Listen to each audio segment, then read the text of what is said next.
무툰 무협소설 오디오북 광룡리 장당 4화.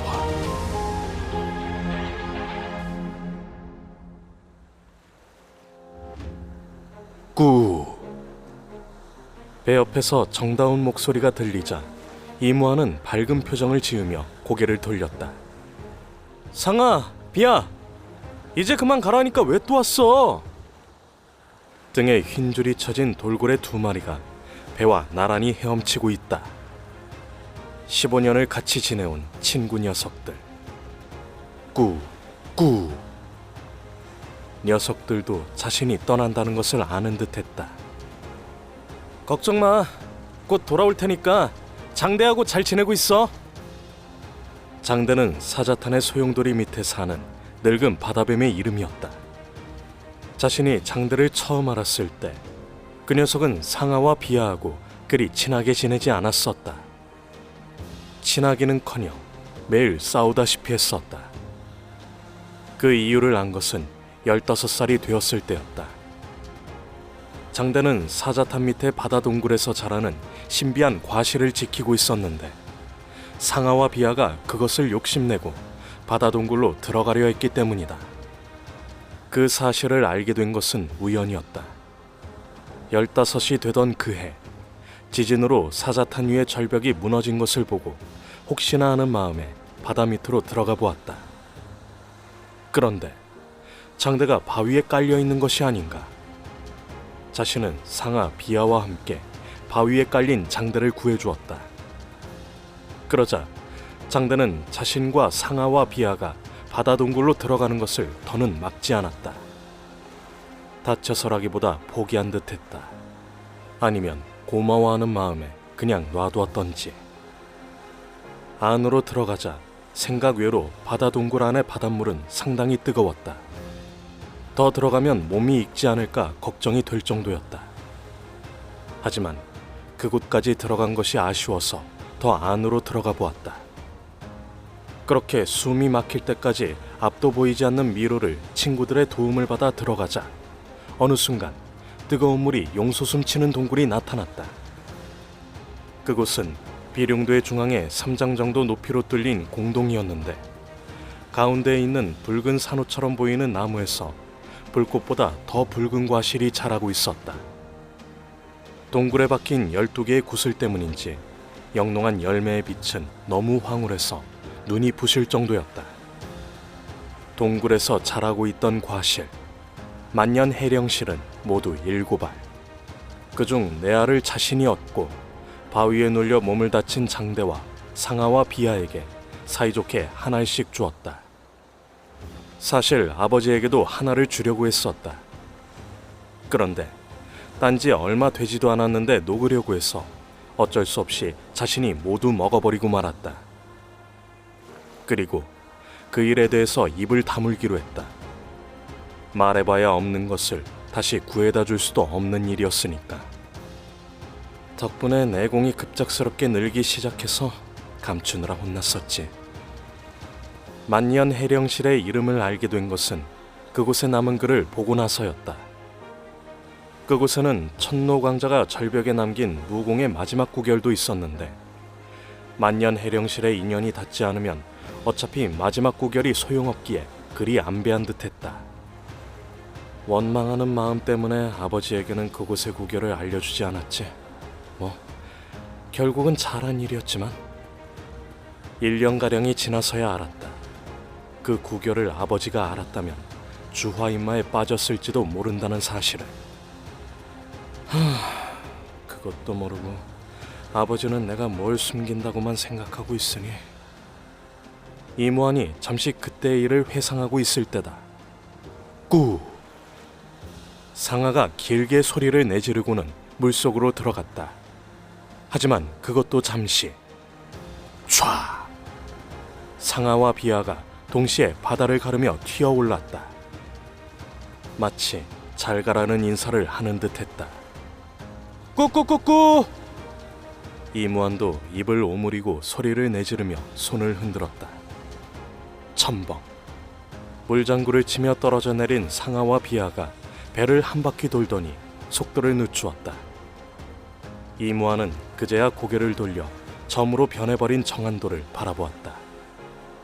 그 뒤쪽의 비룡도는 안개가 짙어져 보이지도 않았다. 아버지가 아직 서서 바라볼지 모르는데.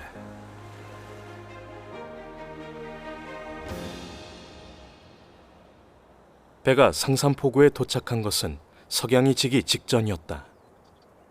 이무환은 숯불처럼 타오르는 태양을 가슴에 안고 배에서 내렸다. 포구를 따라 늘어선 수백 채의 건물이 그를 반겼다. 그 중에는 낡고 초라한 건물도 있었지만 정안도에서는 볼 수 없었던 2층, 3층의 커다란 건물도 수십 채나 되었다. 감개의 무량. 그 말 외에는 그 어떤 것으로도 그의 심정이 설명되지 않았다. 어머니와 살던 곳이 어디였지? 저쪽이었나?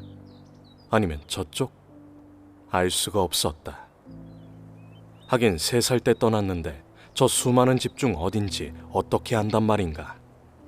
그래도 좋았다. 눈물이 나올 정도로 좋았다. 자신이 태어나고 어머니와 살던 곳이 아니던가. 어머니, 나 어머니하고 살던 데 왔어.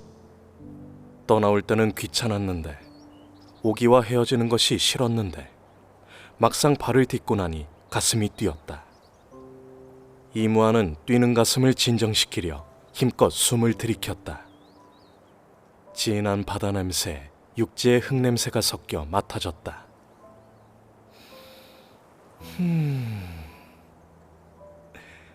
역시 흙 냄새부터 다르군. 따뜻한 냄새야.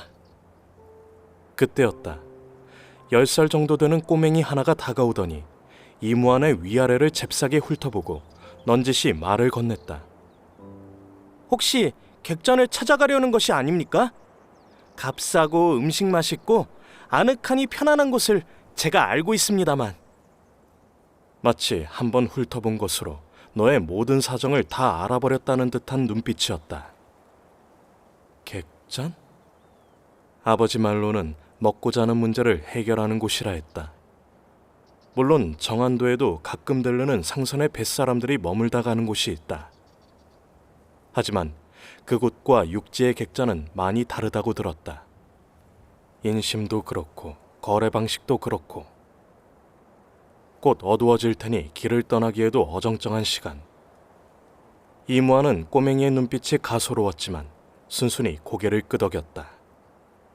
네 말대로 그런 곳이 있다면 가보자. 꼬맹이는 희희낙낙한 표정으로 획 몸을 돌렸다. 저를 따라오시지요. 꼬맹이를 따라 들어간 객전은 그리 크지 않았다. 아니, 크지 않은 것이 아니라 아주 작고 초라했다. 탁자라고 해봐야 모두 4개.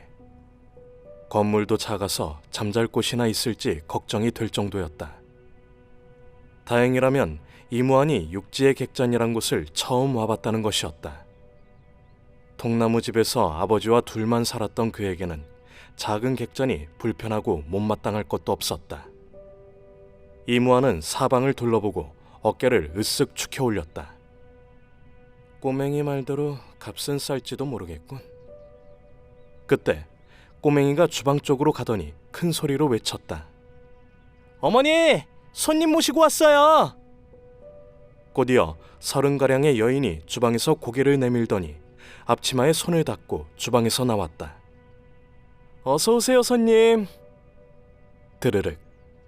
여인의 인사소리에 맞춰 꼬맹이가 재빨리 의자 하나를 잡아당기고 탁자 위의 먼지를 닦아냈다. 앉으세요, 손님. 그런데 왠지 초조한 표정이었다. 행여나 그가 그냥 나갈까봐 걱정하는 눈치. 하긴 먼지가 앉은 탁자를 보니 손님이 거의 없었던 듯했다. 객잔이 작아도 음식이 맛있으면 손님이 모일 텐데. 그렇다면 2가지 모두 손님을 만족시키지 못했다는 뜻이었다. 시설도 맛도. 하지만 이무환은 차마 나가지 못하고 꼬맹이가 내민 의자에 앉았다. 그제야 얼굴이 조금 풀어진 꼬맹이가 빠르게 요리 이름을 늘어놓았다. 뭘 드시겠습니까? 저희 성하루에서 잘하는 요리를 말씀드릴 것 같으면 이무환이 꼬맹이의 말꼬리를 자르고 간단히 말했다. 여기서 제일 자신 있게 하는 게 뭐냐? 적당한 걸로 하나 해와라. 어차피 요리 이름을 들어봐야 알지도 못할 거. 오늘의 저녁 식사를 꼬맹이의 판단에 맡기기로 한 것이다. 그런데 꼬맹이의 어머니로 보이는 여인이 다가오더니 고개를 저었다. 그럴 수는 없습니다, 손님. 최고급 요리의 재료는 없어도 제법 고급에 속한 요리를 만들 수 있는 재료가 있답니다. 잘못하면 손님께서 상당한 손해를 입으실지도 모르는 일이에요. 이무환은 여인의 말을 인정하지 않을 수 없었다. 잘못이라면 자신이 요리에 대해 잘 알지 못한다는 사실이었다. 아버지가 가르쳐주지도 않았고 누구에게 배우지도 않았으니까. 그 말이 옳군요. 제가 객잔이라는 곳에 처음 오다 보니 모르는 것이 많습니다. 이무환은 솔직히 말하면서 품속에서 주머니를 꺼내 한 양 정도 되는 은두 하나를 집어들었다. 이걸로 먹을 수 있는 음식이면 될 것 같습니다만. 꼬맹이와 여인은 은두를 보더니 눈을 크게 떴다. 허름한 이무환의 옷만 보고 잘해야 동전 몇 개로 식사와 잠자리를 구하려 하는 줄 알았다. 그런데 주머니에서 한 양짜리 은두가 나오는 것이 아닌가. 그 정도라면 두 끼의 고급 음식과 잠자리를 내드릴 수가 있습니다. 헌데 정말 그걸 다 쓰실 생각인가요? 여인의 말에 이무환의 눈빛이 반짝였다. 그냥 넘겨짚는 말이 아니다. 진정이 담긴 말이다. 게다가 꼬맹이는 불만이 가득한 표정이면서도 함부로 나서지 않는다. 그만큼 자식을 엄하게 가르쳤다는 뜻. 이무환은 기분 좋게 다른 조건을 하나 내걸었다. 대신 저에게 이것저것 일반적인 상식을 좀 가르쳐 주셨으면 합니다. 섬에서 처음 나오다 보니 모르는 것이 너무 많거든요. 사람은 대부분 자신의 무지를 쉽게 인정하지 않으려는 습성이 있다. 한데 칼을 찬 무인이 일개객잔의 주인에게 잘못을 인정하고 가르쳐달라고 한다. 그러한 이무환의 태도가 또 의외인 듯했다. 여인이 부드러운 표정으로 고개를 끄덕이고는 은두를 받아들었다. 그렇다면 좋습니다. 아는 것은 많지 않지만 저희가 아는 만큼은 가르쳐드리지요. 그제야 꼬맹이가 횡재라도 한 듯 밝게 웃으며 나섰다. 어머니, 제가 손님께 설명해 드릴게요. 그래? 그럼 내가 음식을 마련할 동안 그렇게 하려무나. 음식이 나오기까지 이각가량 걸렸다. 이무환은 조금도 지루하지 않았다. 아니, 지루할 시간도 없었다. 꼬맹이가 어찌나 아는 것이 많던지 자신보다 어른처럼 생각될 정도였다. 그렇게 꼬맹이가 객잔의 상황, 요리, 가격, 여행하면서 조심해야 할 것 등을 쉬지도 않고 늘어놓을 때 음식이 나왔다. 알았죠? 큰 도시에는 항상 촌딱을 노리는 건달 사기꾼들이 있다고요. 자신이 영락없이 촌딱처럼 보여서 걱정이 되는가 보다. 이무환은 피식 웃으며 꼬맹이의 말을 인정하고 숟가락을 집었다. 그래, 잘 알았다. 일단 음식을 먹고 또 들을까? 하나는 생선으로 만든 탕이었고 하나는 닭을 주재료로 한 찜이었다. 이무환은 탕을 먼저 한 숟가락 떠서 입안에 집어넣었다. 순간 이무환의 눈이 휘둥그레졌다. 맛있죠? 꼬맹이가 웃으며 물었다. 이무환의 고개가 저절로 끄덕여졌다. 정말로 맛있었다. 전혀 느끼하지도 않았고 향이 너무 강하지도 않았다. 시원하면서도 담백한 느낌에 절로 침이 고인다. 최소한 한 가지만큼은 내가 잘못 생각했군. 음식 맛이 형편없어 손님이 없는 줄 알았다. 그런데 이제는 왜 이런 음식을 사람들이 먹으러 오지 않는지가 궁금해질 정도였다. 혹시 다른 곳의 음식이 더 맛있는 건가? 그런 생각도 해봤지만 자신이 아무리 요리를 모른다 해도 그런 것 같지는 않았다. 이무환이 의아한 표정을 짓자 꼬맹이가 시무룩한 표정으로 말했다. 엄마 요리 솜씨는 상산에서도 알아줘요. 이무환은 숟가락 가득 음식을 뜨며 물었다. 그런데 왜 손님이 없지? 사람들을 우리 집에 오지 못하게 하니까요. 누가? 상천문에서요. 꼬맹이의 말에 이무환이 눈살을 찌푸렸다. 그때 여인이 나오며 꼬맹이의 입을 막았다. 용아야, 그만해라. 저 손님, 그 아이 말에 너무 신경 쓰지 마시고 식기 전에 드세요. 용아라는 꼬맹이는 마지못한 듯 입을 삐죽거리며 자리에서 일어났다. 그러더니 엽차를 가져오고 주위에 탁자를 닦으며 이무환 주위를 배회했다. 어떻게 하든 입안에 담긴 말을 뱉어내고야 말겠다는 의지가 담긴 눈빛을 한 채. 피식 웃은 이무환은 일단 빨리 넣어달라고 아우성치는 배부터 달랬다. 맛이 좋은 것은 탕만 그런 것이 아니었다. 달구로 만든 찜도 어찌나 맛있던지 뼈까지 씹어먹다 용아라는 꼬맹이의 웃음거리가 되어버렸다. 아저씨, 뼈는 발라내야죠. 이무환은 얼굴색 하나 변하지 않고 고개를 저었다. 네가 뭘 모르는가 본데 원래 이런 것은 뼛속에 든 것이 더 맛있는 법이다. 물론 이가 튼튼한 사람에게만 통하는 말이지만 어쨌든 오랜만에 배가 부르도록 먹고 난 이무환은 여인이 보이지 않는 틈을 타 용아를 손짓해 불렀다. 상천문이 강호의 문파냐? 예. 대답하는 용아의 표정이 다시 시무룩해졌다. 상산 사람들이 이곳에 오는 것을 그들이 왜 막는 거지?